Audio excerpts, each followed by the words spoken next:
In what ways does your media product use, develop or challenge forms and conventions of real media texts? We initially started by looking at film posters from several films. We used 2 horrors, Paranormal Activity, Mirrors and a thriller, Inception. We noticed that what linked the 3 posters together, though from different genres, was that they used the image as the focal point. They placed it at the centre, which drew attention, and this is what grabs the audience's attention first. We noticed for the horror films, they use primarily red and black as their colours, which are indicative of the genre. And on all 3, they use taglines, and we decided this was a very important convention of film posters. We noticed that a lot of trailers included a jump scare after the title of the film. This leaves an audience with a lasting impression and also takes them by surprise. We feel we did this very well with our trailer, and the slow motion effect along with the music creates quite a disturbing image, which is in keeping with the horror genre. A number of our camera shots are conventional of horror trailers. Here we placed the camera at a flat angle and got the protagonist to turn around. We then slowed it down for effect. The mise-en-scene of our trailer is also very indicative of the genre. We used dark lighting, neutral colours so that nothing was too bright. We used several transitions during the making and editing of our product. We used transitions through the video, but we didn't want the edits to be harsh, and we also used transitions when editing the music as we put 2 tracks together. For our poster, we did the same kind of research and tried to look at a wide variety of horror posters. Our poster uses the conventions of the red and black colours. We included a tagline, which can also be seen in our trailer. We noticed that in a lot of the films, the release date was placed at the bottom and not very big to see. We decided this was crucial information and we tried to make it more visible on ours.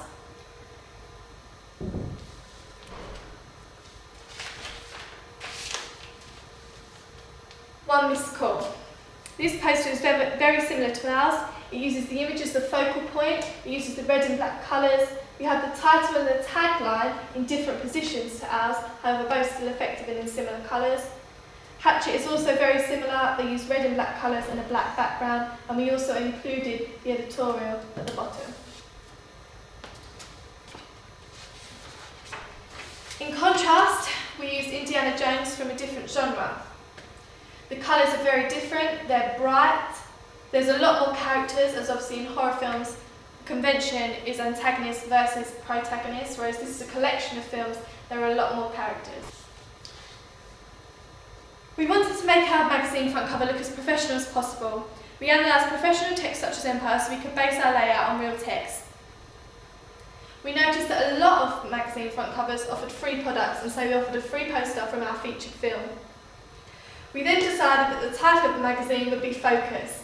It's bold and unique and encourages an audience that they should focus on our magazine. We use the plus and sneak peek in red to draw attention. It indicates to an audience what else they can expect from the magazine, not just what's on the front cover. The how-to feature is also a direct link to our film. We used a variety of colours but kept them simple, using red, black and mainly yellow. And we believe this created a sense of house style. How effective is the combination of your main products and ancillary tasks? We feel that the combination of our main product and our ancillary task is very effective and professional. Our poster is a direct link to the antagonist in our trailer with the use of the mask. The iconography of the mask represents the evil side of the antagonist when he is in character for our made-up Big Brother house. The title of the poster and the title of the trailer are both in red as it conforms to the horror genre. The main picture on our magazine is that of the protagonist Jessica. The shot almost looks like a mugshot, the ones taken before you enter the real Big Brother house. We thought this was effective as it subverts the usual happy smiling images you see for this kind of show. One of the plugs on the magazine cover reads, "How to pass an audition." We felt this was very clever and effective as it is a direct link to the narrative of the trailer. Auditions are necessary to partake in a Big Brother experience, and we felt this quirky tag would attract attention. It also again makes the magazine more light-hearted and fun to contrast with the horror genre, and this makes the magazine appeal to a wider audience. What have you learned from your audience feedback? We researched other horror films on the Pearl and Dean website, and this gave us an idea as to the audience breakup that were most likely to watch our film. The age range was very similar to that of our questionnaire results, which you can see on the blog, and we therefore decided on 18 as our certificate. This meant that we could build the narrative around this, and all the contestants would be around this age and appeal to this demographic.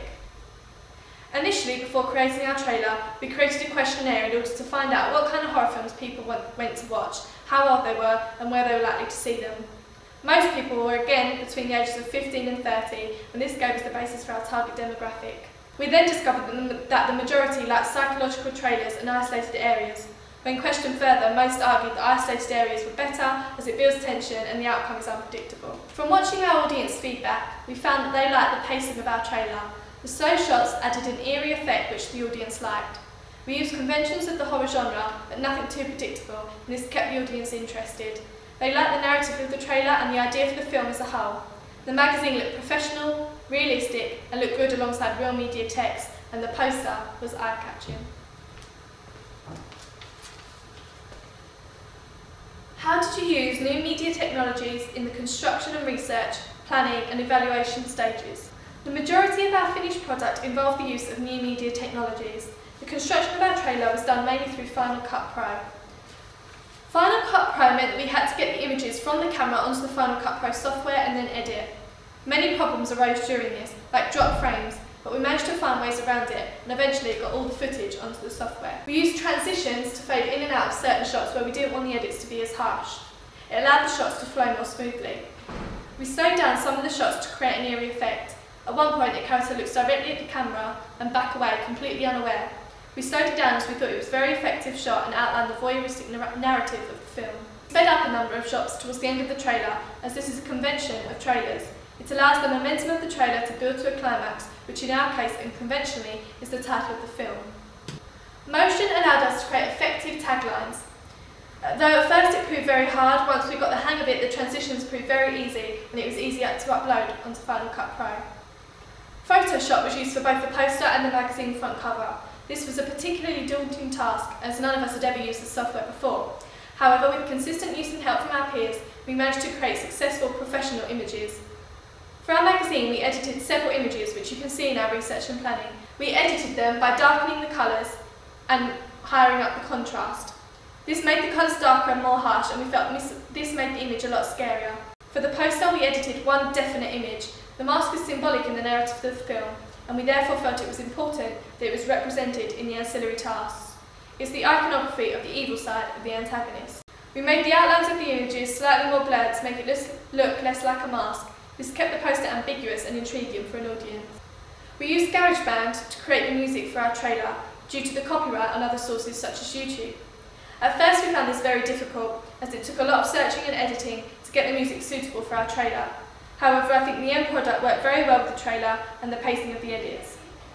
In our research and planning, we used several media. We used Pages to print out storyboards and drafts of our completed work.